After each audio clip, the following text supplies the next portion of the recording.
Scotland போலீஸ்க்கு அடுத்தபடியா Tamil Nadu police தான் உலகத்திலே 2வது கேள்விப்பட்டிருக்கோம். உலகத்திலே தமிழ்நாடு போலீஸுக்கு 2வது இடம் தெரியுமா?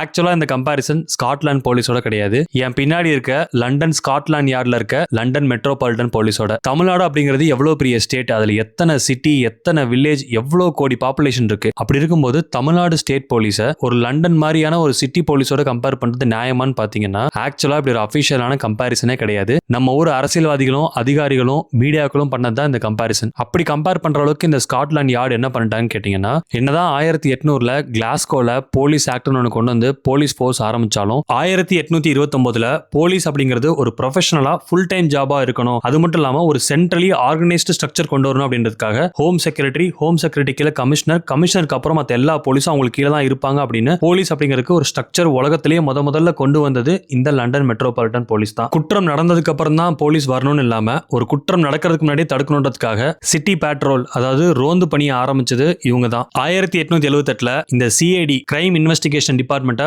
முதல்ல ஆரம்பிச்சது இவங்க தான். 1901 இந்த ஃபிங்கர் பிரிண்ட்க்கு ஸ்ட்ரக்சர் உருவாக்கி ஃபிங்கர் பிரிண்டை யூஸ் பண்ணி ஒரு கேஸுக்கு ஆதாரமா தரலாம் அப்படின்னு கொண்டு வந்தது இந்த ஸ்காட்லாந்து யார்ட் போலீஸ் தான். இந்த மாதிரி நிறைய technology, science, psychological factors use பண்ணி நிறைய கேஸ் இவங்க சால்வ் பண்ணிருக்காங்க. அது மட்டும் இல்லாம கண்டே பிடிக்க முடியாத, தடையமே இல்லாத பல கேசஸை இவங்க சால்வ் பண்ணிருக்காங்க. இதே மாதிரி தமிழ்நாடு போலீஸோட கிரைம் பிரான்ச் சிபிசிஐடி பாத்தீங்கன்னா எவ்வளவோ சால்வ் பண்ண முடியாத கேசஸை, க்ளூவே இல்லாத கேசஸ் எல்லாம் சால்வ் பண்ணிருக்காங்க. உதாரணத்துக்கு சொல்லணும்னா 1960 நடந்த கள்ளநோட்டு கேஸா இருக்கட்டும், 1970 நடந்த வெசவூசி கொலைகளா இருக்கட்டும், 1980 நடந்த ஆட்டோ சங்கர் கொலைகளா இருக்கட்டும், 2016 சேலம் சென்னை ட்ரெயின்ல ஓட்ட போட்டு 5.5 கோடி திருடின கேஸா இருக்கட்டும், இந்த மாதிரி கண்டே பிடிக்க முடியாம தடயங்களே இல்லாத கேசஸ்ல அறிவியல் ஆதாரங்களையும் கைரேகைகளையும், ஏன் மொபைல் டெக்னாலஜி, சைக்காலஜி ஃபேக்டர், இந்த மாதிரி பல விஷயங்களை யூஸ் பண்ணி இந்த கேசஸ் எல்லாம் சால்வ் பண்ணதுனால தான் தமிழ்நாடு காவல்துறையை ஸ்காட்லாந்து யார்டு காவல்துறையோட கம்பேர் பண்ணிருக்காங்க. அதாவது Tamil Nadu police is next only to Scotland Yard. இத Scotland police number 1, Tamil Nadu police number 2ன்னு தப்பா பரப்பிட்டாங்க.